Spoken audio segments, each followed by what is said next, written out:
Hey, what's up, you guys? It's your girl, Kate. And it's me. Teaching you about shoulders. All right, let's get started. So this is the SAID principle. And SAID stands for Specific Adaptations to Demands. And this is your body adapting to an injury or something similar.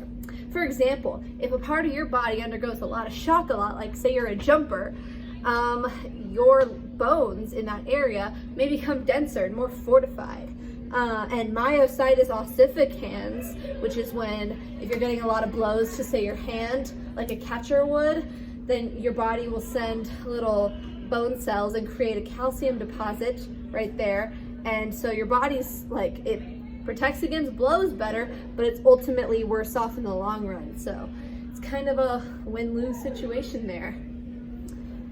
All right, next up, ranges of motion. So we got first one up, it's passive range of motion, or PROM. So PROM is when someone else is moving your joint. Then active range of motion is no outside force. The movement is done entirely by the individual. After that is resistive range of motion, which partial assistance from your trainer, adding pressure to your joint, and then the individual is moving it. Awesome. So what is flexibility? Well, Webster's dictionary defines flexible as capable of being flexed, which I personally find to be a super helpful definition. Thanks, Webster's. But when it comes to our bodies, flexibility is our body's capability to completely move joints through a range of motion. So the more you can move, the more flexible you are. All right, why is flexibility important? Flexibility is important to help prevent injuries and pain and improve your balance through stretched muscles and improving your range of motion. Awesome. So, what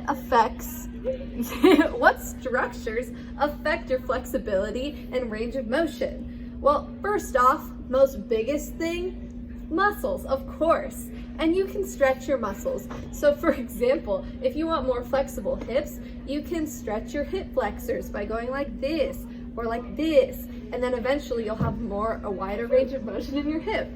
You can also loosen up your joint capsules a little bit by just moving them around, getting them all liquidy and loose, and then you'll be more flexible.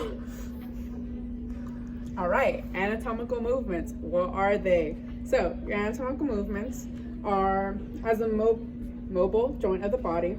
The shoulder is the most mobile joint of the body. So as a ball and socket joint, it allows for flexion, extension, abduction, and adduction, and then internal and external rotations.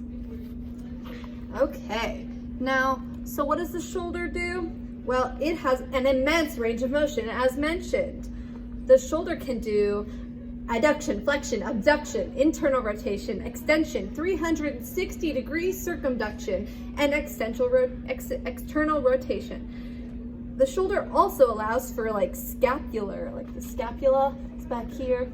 It allows for scapular retraction, protraction, depression, and elevation. And as we mentioned, it is the most mobile joint of the body. And that has been Shoulders with Kate and Yasmin.